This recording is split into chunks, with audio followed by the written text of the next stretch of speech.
Welcome to WB Saul High School of Agricultural Science. I'm Francis. And I am Seth. We are senior natural resource management students, and it is our goal for this year to compost our cafeteria waste in order to reduce the amount of organic material going into landfills, but rather straight into compost. Our mission is to get Saul students to separate their cafeteria waste into 3 categories: trash, recycling, and compost, in order for the Natural Resource Management Department to regulate and properly dispose of recyclables and reusable waste. On our campus, we are already composting browns and greens from our school's farms, pastures, herbivorous livestock, Henry Got crops, CSA, and even from the Philadelphia Zoo. Okay, so what Seth means by browns and greens is anything that is plant-based. Brown referring to things like fall leaves, dry grass, wood, paper, and straw products, as well as the poo from animals who only eat plants. As you probably guessed, greens include stuff like fresh cut grass, weeds, and garden waste. Also, greens includes most kitchen scraps that are not meat or dairy based. Being that we go to an agricultural high school with many environmentally cautious students, it's time that we students of Saul make a commitment to reduce our food waste by taking it straight into compost. Here's something to think about. According to the EPA, there is 133 billion pounds of food wasted annually. That averages out to approximately 300 pounds per person. This food waste is most of which ends up in landfills and contributes 18% of the total U.S. methane emissions. For those who don't know, methane is one of the greenhouse gases contributing to climate change. This is even more reason for us to become more conscious about finding ways to reduce, reuse, and recycle our waste. I heard Mr. Smith is trying to redirect these trays in our food waste from landfills by putting it straight into compost. Word? Wow. Here's how composting at Saul works.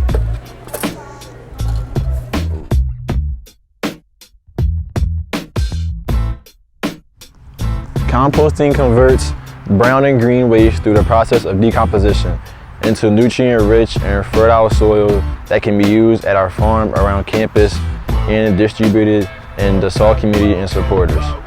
To make this a full circle moment, the waste we compost from our breakfast and lunch will ultimately become the soil we use at the CSA farm to grow the lettuce we eat in the cafeteria. In other words, by you helping us natural resource management students get waste straight into compost, in return the Saul community will continue to benefit both nutritionally and educationally from the stuff straight into compost. Did you know these trays are made of 100% plant-based materials? What? These brown products that can go straight into compost? Now you know I'm all about that. Which is exactly why the natural resource management students will be introducing composting at Saul in 2 phases to make sure our compost pile has the capacity to support our brown and green waste. During phase 1 of Straight into Compost, we encourage you to compost trays only. Later in the school year, we will introduce phase 2 that will incorporate composting greens, which include all fruits, vegetables, breads, and pastries, along with the trays. Here's how composting at Saul works. You will find in NPR that there are new green bins as well as this waste station. The green bins will be used to dispose of the compostable trays only during phase 1. This means before you toss your trays into the green bin, there are 2 things we need you to know. First, dispose of all food waste, for now in the trash, along with plastic wrappers, sporks, chip bags, candy wrappers, and milk cartons. Next, rip trays into smaller sizes before disposing them into the green compost bin. Avoid pouring liquids into the compost bin to make transporting them straight into compost easy. Third, while you were there, go ahead and recycle all plastic bottles and aluminum cans. Once you rip those trays, we'll take care of the rest. Phase 2. In addition to composting the trays, we are going to include our food waste, greens, straight into compost. The key to a successful phase 2 is making sure only plant-based food products are going into compost along with the trays. In other words, no meat or dairy products. While in theory, meat can be composted, the problem is the rotting process will create an unpleasant smell, can introduce harmful bacteria, as well as attract unwanted flies, maggots, rodents, cats, and foxes. With that said, here's how we would like for you to compost during phase 2 of Straight into Compost. 1. Dispose of all meats, bones, and dairy products into the trash, along with plastic wrappers, sporks, chips bags, candy wrappers, and milk cartons.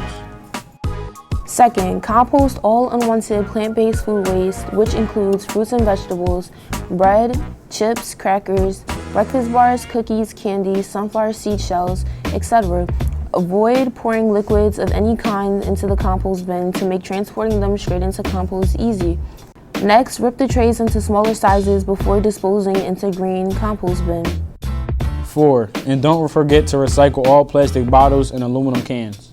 In advance, thank you for supporting our efforts to reduce Saul's carbon footprint by reducing how much we put into landfills, in exchange for repurposing our greens and brown waste straight into compost.